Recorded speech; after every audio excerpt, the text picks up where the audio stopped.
6절에서 10절까지 우리 한 절씩 교독하도록 하겠습니다.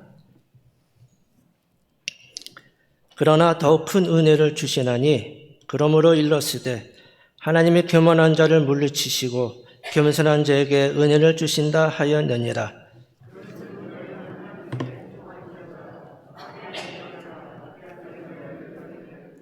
하나님을 가까이 하라. 그리하면 너희를 가까이 하시리라. 죄인들아 손을 깨끗이 하라. 두 마음을 품은 자들아 마음을 성결케 하라.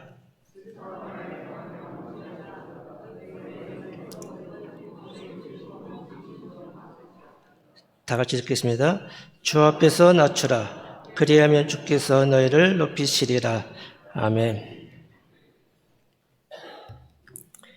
이 프랭클린 홀이라는 사람이 말하기를 사람이 살아가는 데 있어서 절대적으로 이 네 가지가 필요하다고 합니다.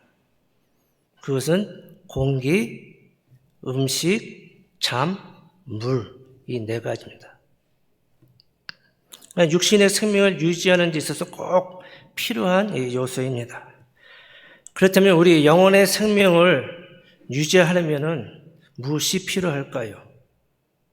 하나님의 은혜입니다. 하나님의 은혜. 은혜란 말 자체의 의미는 기쁨을 주시는 좋은 선물이라는 뜻인데요. 우리는 하나님의 은혜 없이는 정말 하루도 살아갈 수 없는 존재입니다. 여러분 그것을 인정하세요? 근데 하나님의 은혜로 살아간다고 말은 하지만은 진작 내 삶 속에서 하나님께서 내게 베풀어 주신 은혜를 깨닫지 못하거나 잊고 살아갈 때가 너무나 많이 있습니다. 저는 모태신앙이 아닙니다. 초등학교 4학년 때부터 이제 교회를 다니기 시작했는데 중학교 때에도 학생부 예배 끝나면요 집에 안 가고 어른 예배를 드렸어요. 막 믿음이 좋아서가 아니라 그저 그때 당시 예배 드리는 게 너무나 좋았어요. 그래서 수예배도 가고 금요 기도회도 가고 그랬어요. 모르겠어요. 그때 목사가 되려고 그런 걸 한 것도 전혀 아니었는데도 불구하고서 그때 당시 그 예배 드리는 게 너무나 좋았어요. 그런데 예배 끝나고 나서 목사님 나와서 성도들 인사할 때 목사님 은혜 받았습니다. 은혜 받았습니다. 이해가 되지 않았어요. 목사님 뭘 줬나? 나한테 준 건 아무것도 없는데 도저히 이해가 되지 않았어요. 근데 그것을 깨달은 것은 한참 지났어요. 청년이 되고 나서야 그 이유를 알게 된 거예요. 내가 예수 믿고 구원받았다는 그 자체가 하나님의 은혜구나. 말씀을 듣고서 힘을 얻고 용기를 얻고 기쁨을 얻고 때로는 나 같은 죄인이 회개하게 하신 그 하나님의 은혜. 은혜가 감사해서 성도들이 은혜 받았습니다. 은혜 받았습니다. 이렇게 얘기하는구나. 여러분도 이 시간도 나와서 예배 드리고 있지만은 그 마음속에 간절한 소원은 무엇이겠습니까? 예배를 통해서 하나님께 내게 주시는 은혜, 즉 그 간절한 바람으로 이제 나와 계실 것입니다. 어찌면 네가 이런 말을 했어요. 우리 삶에 은혜의 강물이 흘러넘치면 어떤 환난과 시험이 있더라도 다 넘어갈 수 있다 그랬어요. 우리 삶 속에 고통과 고난과 역경, 어려움 그 가운데서도 우리가 기쁨과 감격 속에서 살아갈 수 있는 그 힘, 원동력 그것이 무엇일까요? 하나님의 은혜입니다. 하나님께서 은혜를 주시지 않으면 이 악한 세상에서 어떻게 우리가 신앙생활을 유지하며 살 수가 있겠어요? 뿐만 아니라 하나님의 은혜를 받으면 자기의 모든 것을 다 희생하며 헌신할 수가 있는 것이에요. 근데 문제는 이런 은혜가 모든 사람에게 동일하게 다 받으면 좋겠는데 그렇지 않다는 것이에요. 그렇다면 어떤 자에게 큰 은혜를 베풀어 주시냐? 오늘 본문 말씀에 보면 잘 나타나고 있어요.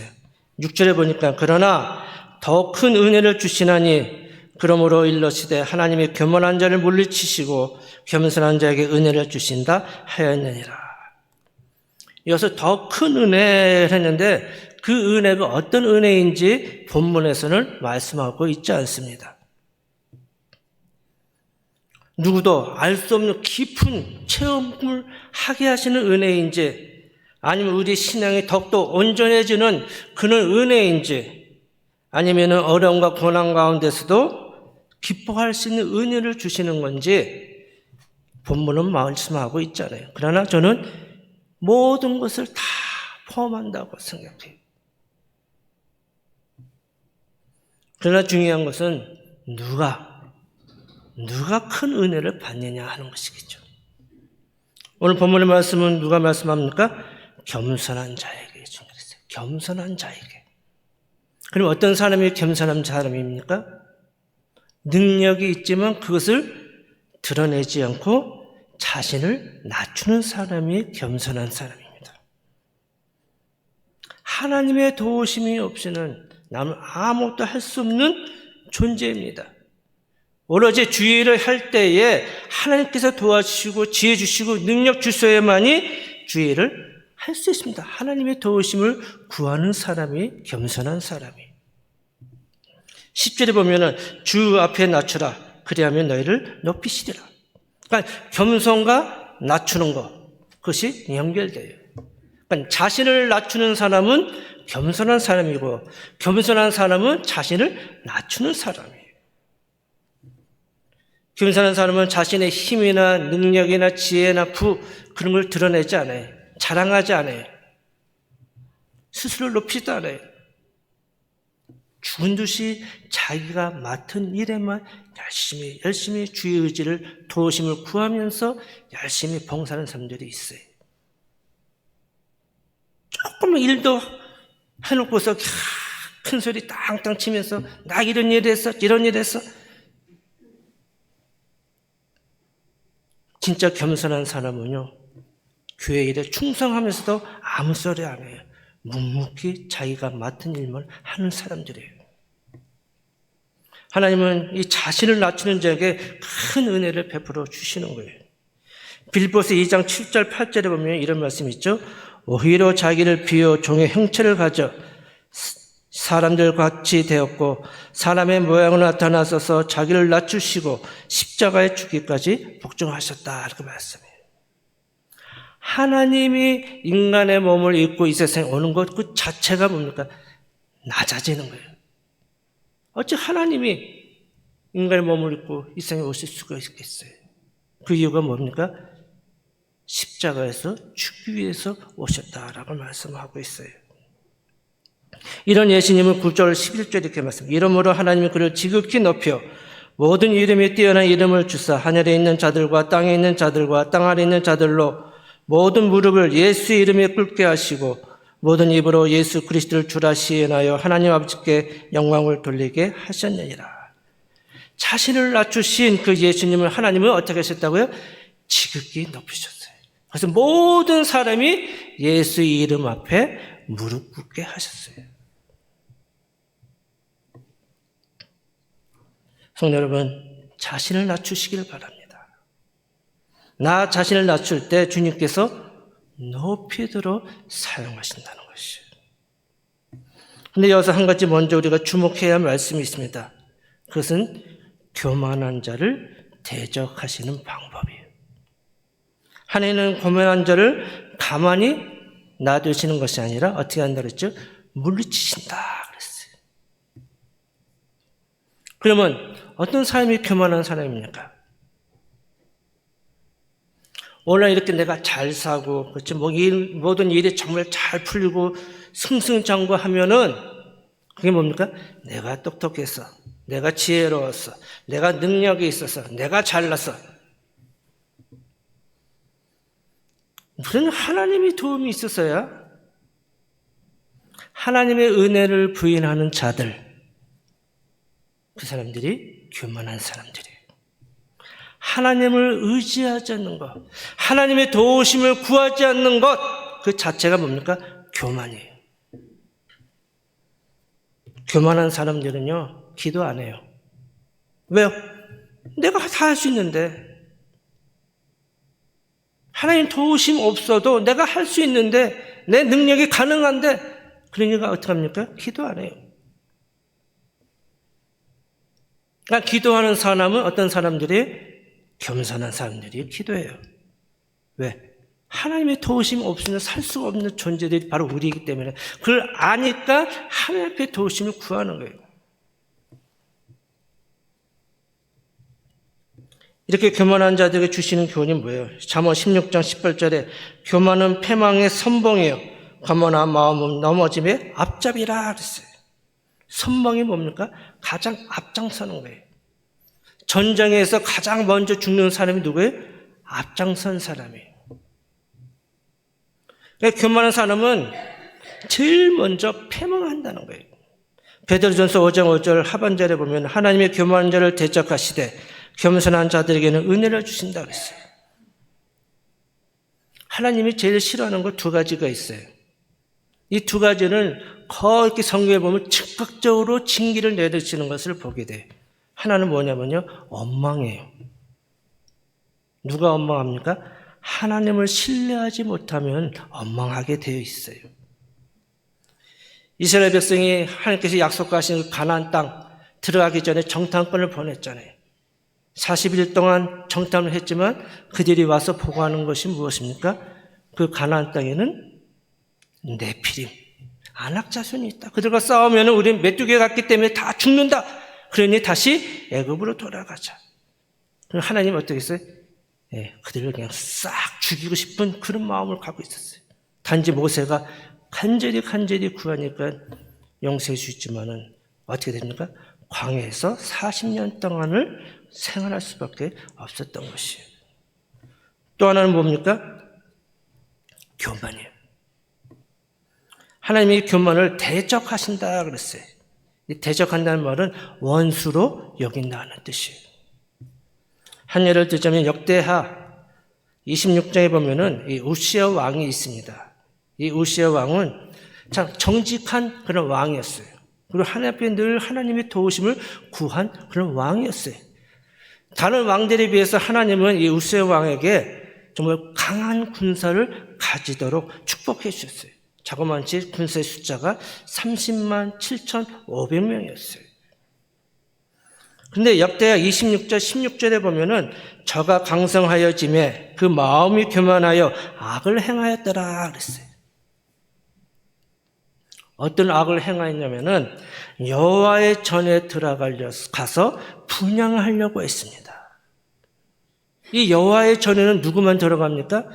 제사장들만이 들어갈 수가 있어요. 그런데 왕이 자기가 여호와의 성전에 들어가서 분향하겠다. 제사장들이 말렸죠. 그래도 이 우시아 왕은 화를 내가지고 결국 어떻습니까? 하나님 앞에 분향을 했어요. 그 결과가 그 즉시 문둥병에 걸렸어요. 이 우시아 왕은 평생 이 문둥병에 걸려서 고통하면서 정말 그런 나라를 통치하고 했지만은 이 교만이 얼마나 심각한 죄인가를 우리가 알 수가 있는 것이에요. 교만은 은혜를 가로막는 가시와 같은 것이에요. 성도 여러분, 절대로 교만하지 마세요. 교만하면은 나 망하게 해주세요. 여러분 망하고 싶으면은 교만하세요. 그게 가장 빠른 거예요. 망하려면은. 두 번째로 어떤 자에게 은혜를 주십니까? 7절을 보세요. 그런즉 너희는 하나님께 복종할지어다. 마귀를 대적하라. 그리하면 너희를 피하리라 그랬어요. 하나님께 복종하는 자에게 큰 은혜를 베풀어 주십니다. 이 복종이라는 말은 군사용어예요. 명령에 절대로 거부할 수 없는 것, 그것이 복종이에요. 군대에서 명령을 거부하면 어떡합니까? 감옥에 쳐넣거나 아니면 전쟁 시에는 어떡합니까? 즉결 처분이에요. 그러니까 절대로 거부할 수 없는 하나님의 명령에 우리가 어떻게 해야 될까요? 복종하라 그랬어요. 그럼 우리가 언제 복종할 수 있습니까? 우리 삶 속에서 하나님이 하나님 되게 하시면 돼요. 이 말은 뭐냐면 내 삶의 주인이 내가 아니라 누구예요? 하나님이라는 것을 인정하는 거예요. 여러분, 일꾼은 주인의 말에 주인이 온당한 일을 맡기면 절대로 복종해야 돼요. 주인은. 일꾼은. 근데 일꾼이 말을 듣지 않으면 어떡합니까? 주인은 열받겠죠. 그래도 하라는데 안 하면 어떻게 돼? 너 해고야. 너 나가. 그만둬. 이렇게 말하지 않아요? 그렇다면 예수 믿는 우리의 주인은 누구십니까? 하나님이시잖아요. 그런데 이 주인 되신 하나님 말씀에 여러분들은 얼마나 복종하고 계세요? 100% 다 복종하고 계세요? 하나님이 너 왜 이렇게 내 말에 복종 안 해? 너 구원을 취소할 거야? 그러면 겁나겠죠. 근데 하나님은 그렇게 하지 않으시죠.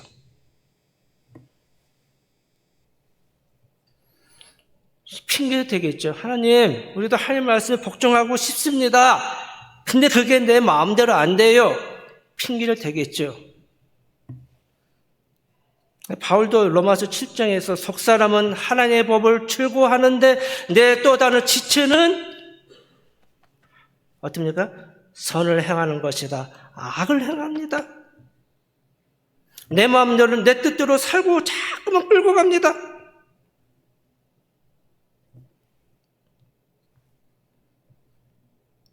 우리가 하나님의 법을 즐거워하는 게 이게 많아야 돼요. 하나님이 즐거워하는 그 법, 명령에 순종하는 것이 많아야 되는데 반대로 돼버렸어요. 내 육신의 지체가 이 죄성이 강해서 자꾸만 죄를 짓도록 끌고 가는 거예요. 그걸 거부하고 하나님의 법을 즐거워해서 복종해야 되는데 그게 잘 안 되는 거예요. 근데 더군다나 거기에 기름을 붓는 존재가 있어요. 하나님의 말씀에 순종하지 못하도록 기름을 붓는 존재가 있단 말이에요. 그게 바로 사단마귀예요. 사단마귀가 하는 일이 무엇이에요? 하나님의 말씀에 순종하지 못하도록 하나님의 뜻대로 살지 못하도록 방해하는 게 바로 마귀가 하는 일이에요. 마귀는 내 마음대로 해도 괜찮아. 그래도 하나님이 너를 버리지 않을 거야. 마치 하와에게 선악과를 먹어도 괜찮아. 너는 절대 죽지 않을 거야. 그렇게 유혹하는 것처럼 우리를 유혹하는 거예요. 뿐만 아니라 마귀는 제3자를 통해서 유혹합니다. 누구를 통해서요? 아내가 될 수가 있고 남편이 될 수가 있고 자녀가 될 수 있고 친구가 될 수 있어요. 친구가 주일날 골프 치러 가자면 어떻게 해야 돼? 같이 따라가야 돼요? 어떻게 해야 돼? 딱 거절해야지. 야, 오늘 주일이야. 예배 드리러 가야 돼. 딱 거절해야죠. 남편이 피곤한데 잠이나 자야겠다. 무슨 예배는 무슨 예배야. 그러면 아내는 어떻게 해야 돼? 바켓에 물을 부어가지고 얼굴을 확 끼얹어서 교회를 데리고 와야죠.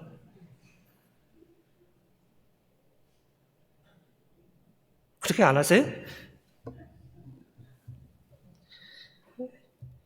자녀들이 잘못된 길로 가면 어떻게 해야 돼요? 때려서더라도 하나님 말씀대로 살도록 해야죠. 그래, 이번만 가는 거야. 한 번만 빼먹는 거야. 이렇게 실컷 차. 그럼 뭡니까? 마귀의 농락에 놀아나는 것이에요.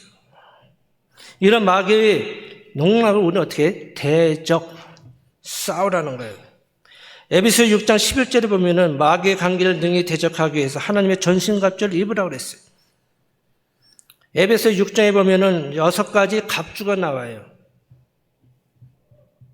이 6가지 갑주가 있지만은 이 6가지 갑주가 작동시키게 할 수 있는 힘, 능력, 그게 어디서 나오는지 아세요? 성령께서 주시는 힘이에요. 성령께서 주시는 능력이에요. 그걸 덧입지 못하면요, 하나님의 전신갑주를 입을 수가 없는 거예요. 그래서 우리가 어떻게 성령의 능력을 가질 수 있을까요? 하나님을 가까이 하십시오. 세 번째가 바로 그거예요. 하나님을 가까이 하시는 자에게 큰 은혜를 베풀어 주십니다. 8절에 하나님을 가까이 하라. 그리하면 너희를 가까이 하시리라. 죄인들아 손을 깨끗이 하라. 두 마음을 품은 자들아 마음을 성결케 하라. 이 가까이 한다는 것은 사람과 사람 사이를 친밀하게 하다라는 뜻이에요. 이 헬라의 언뜻은 밀착하다, 딱 붙어있다 그런 뜻이에요. 우리는 원래 하나님 앞에 정말 친밀한 관계가 될 수가 없는 존재죠. 죄로 인해서 도저히 하나님을 가까이 할 수 없는 그런 존재들이었어요. 근데 로마서 5장 10절에 보면은 곧 우리가 원수 되었을 때에 그의 아들의 죽으심으로 말미암아 하나님으로 화목하게 되었다 그랬어요. 원수된 우리들을 위하여 독생자 예수 그리스도께서 십자가의 죽으심을 통해서 하나님과 우리의 관계가 화목하게 되었어요. 뿐만 아니라 히브리서 10장 19절에 보면 그러므로 형제들아 우리가 예수의 피를 힘입어 성소에 들어가 담력을 얻었나니 그랬어요. 대제사장만 들어갈 수 있는 성소에 누구예요? 우리가 하나님과 교제할 수 있는 특권이 주어졌다는 거예요. 누구 때문에? 거룩하신 예수의 보혈의 피로 말미암아 하나님 앞에 우리는 뭡니까? 직접적으로 갈 수가 있잖아요. 근데 그 특권을 우리에게 주어졌는데 어떻게 보면 그 특권을 사용하지 못하고 있다는 거예요. 여러분, 하나님을 가까이 하려면 어떻게 할까요? 하나님과 영적 교제를 나누는 거예요. 연인 사이에게 남녀가 만나가지고 이런 얘기 저런 얘기 하면서 나누잖아요. 그런 가운데서 어떻습니까? 사랑이 싹 트지 않아요? 이 교제가 어떻게 합니까? 일반적으로 한 사람을 얘기합니까? 서로 이 얘기하고 저 얘기하고 서로 이렇게 얘기하는 가운데서 친밀해지지 않아요? 마찬가지로 우리가 하나님과의 영적 교제를 할 때도 일반적으로 내 이야기만, 내 강구만 아뢰는 것이 아니라 하나님의 뜻을 알아야 돼요. 하나님께서 내게 말씀하시고자 하는 것이 무엇인지 그것을 들어야죠. 이 일에 대해 하나님은 어떻게 생각하십니까? 하나님이 내게 원하시는 것은 무엇입니까? 일일이 하나님께 물어보고 답을 들어야죠. 성령의 도우심을 구하고 능력을 구하고 하나님의 지시에 따라 하나님께서 말씀하신 거에 따라서 살게 되면은 우리 삶 속에는 저절로 뭡니까? 하나님의 큰 은혜가 임하게 되어 있어요. 근데 많은 분들이 어디서 멈추는 줄 아세요? 자기 혼자만 떠들다 가요. 내가 원하는 것 막 계속 강구하다가 예수님 이름으로 기도했습니다. 단 한 1분이라도 여러분 강구했으면은 하나님께서 내게 원하시는 게 무엇인가? 하나님께서 내가 말씀하시고자 하는 것이 무엇인가를 듣고 가세요. 응답을 받고 가셔야 될 거 아니에요. 뭐라고 말씀하시는지.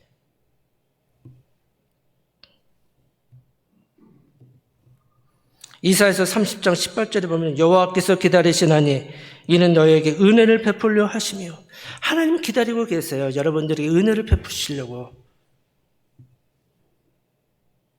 근데 문제는 뭡니까? 하나님이 가까이 나가야 되는데 안 나가는 거예요. 하나님 나오면은 은혜를 베풀려고 하는데 안 나가요. 하나님 마음 가슴 치기죠. 아이고, 이 바보. 나오기만 하면 내가 은혜를 줄 텐데. 하나님께서 놀라운 은혜를 준비하고 계세요. 여러분, 성도 여러분, 하나님께 가까이 가시길 바랍니다. 그래서 매일 드리는 아침 기도회가 하나님을 가까이 할 수 있는 최적의 시간이에요.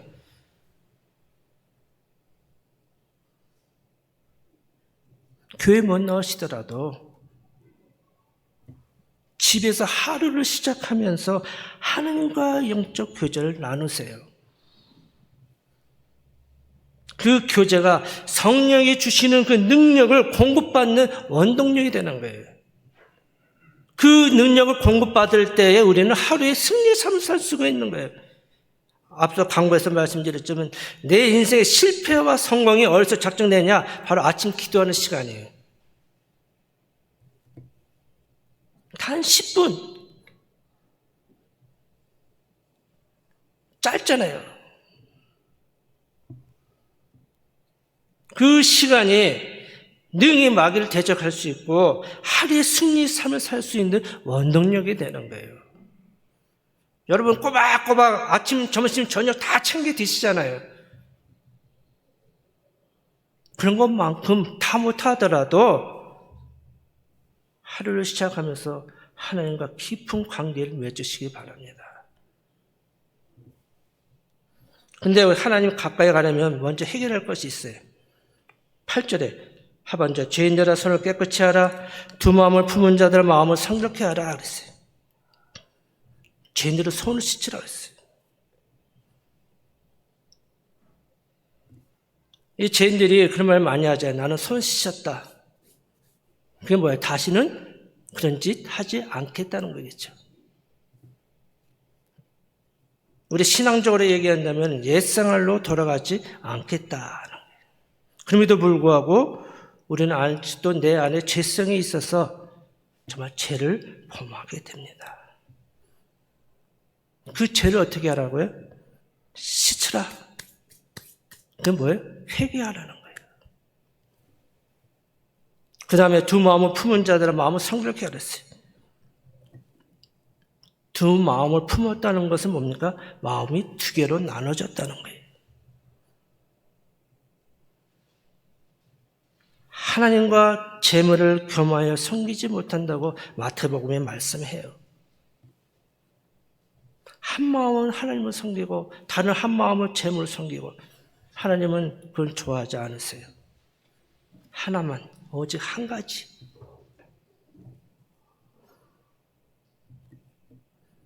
하나님 마음을 섬기고 다른 한 마음은 이 세상을 섬기는 마음. 여러분 두 마음이 있으면요 갈등하게 돼 있어요. 지난주에 제가 말씀드렸죠. 모세는 어떻게 했다고요? 저울질을 했다고 그랬잖아요. 하나님의 뜻이냐 재물이냐. 하나님과 재물, 하나님과 세상, 하나님의 뜻과 내 뜻. 갈등이 생기면 이렇게 저울질하게 돼 있어요. 그 마음을 버리라는 거예요. 아직도 여러분 갈등하고 계세요? 어떤 길로 갈지, 누구를 기쁘시게 할지 아직도 갈팡질팡 하십니까?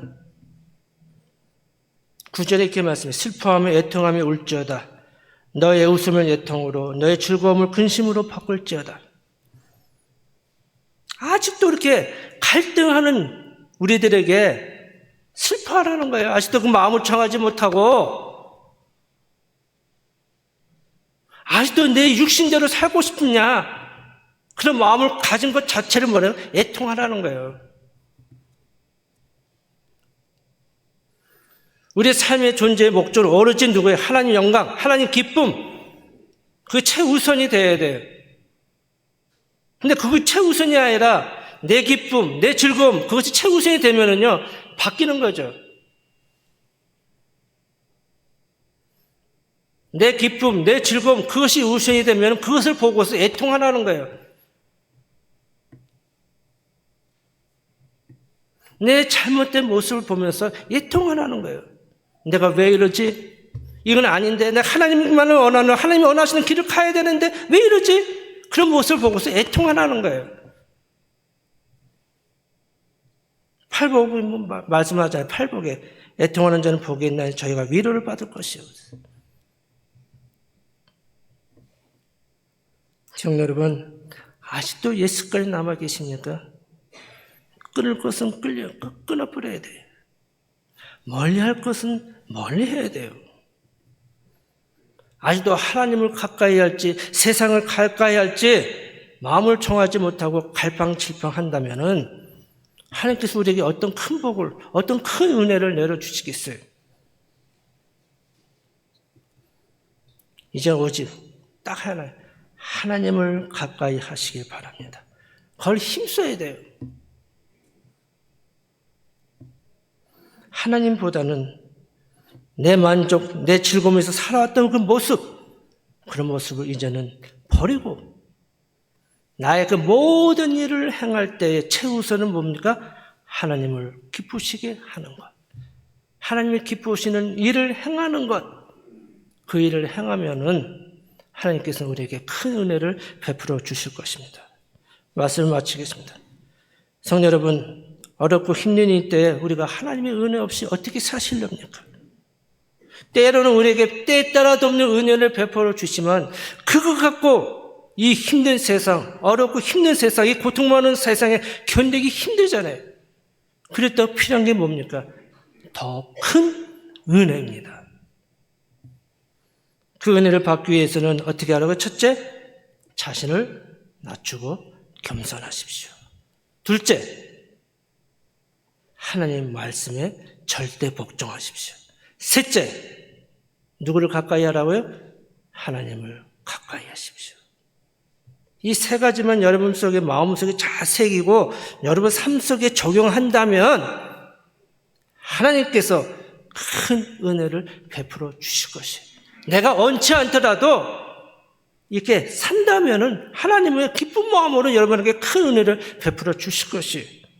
성도 여러분, 그 은혜를 사모하십시오. 어렵기는 어렵고 힘든 이때에 정말 큰 은혜를 사모하는 여러분들에게 하나님께서 예비하신 큰 은혜가 여러분 삶 가운데, 여러분 기업 위에 임하기를 주의 이름으로 축원합니다. 기도하겠습니다. 하나님 아버지, 참 우리는 어리석은 존재입니다. 하나님께서 우리에게 주시고자 하는 큰 은혜는 나 자신을 낮추고 겸손하고 하나님의 말씀에 복종하고 하나님 늘 가까이 하는 삶을 살면은 하나님께서 우리에게 큰 은혜를 베풀어 주시는데 이것을 우리 삶 속에 적용하지 못하고 아직도 내 마음대로 내 방식대로 살아왔던 우리 어리석은 모습 용서하여 주시옵소서. 하나님 아버지, 어렵고 힘든 이때에 그 어느 때보다도 하나님의 큰 은혜가 필요합니다. 하나님 아버지, 주의 백성들이 함께 하시고 이 간구할 때마다 하나님 앞에 구할 때마다 하나님 이 어려운 때를 이겨나갈 수 있도록 큰 은혜를 베풀어 주시옵소서. 감사하며 예수님의 이름으로 기도드리옵나이다. 아멘. 다 같이 일어나셔서 야곱의 축복 찬양하면서 봉헌하겠습니다.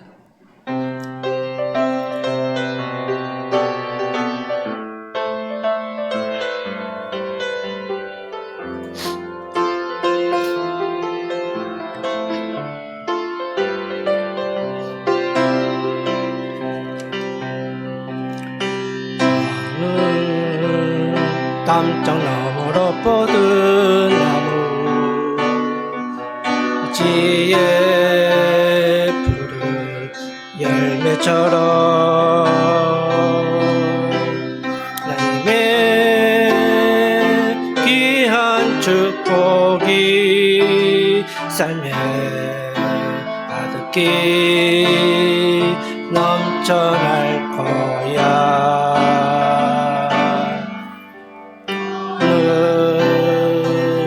어떤 시련이 와도 능히 이겨낼 강한 팔이 있어. 능하신 하나님께서 너와 언제나 함께 하시니 너는 하나님의 사랑, 아름다운 하나님의 사랑. 나는 널 위해 기도하며 내 길을 축복할 거야. 너는 하나님의 선물, 사랑스러운 하나님의 열매, 주의 꿈에 꽃 피운 나무가 되어줘. 아멘. 기도하겠습니다. 고맙고 감사하신 하나님 아버지, 감사함을 드립니다. 저희들이 무엇이간데 이렇게 사랑하시고 은혜를 베풀어 주신지 얼마나 그 은혜 정말 감사하고 감사할 뿐입니다.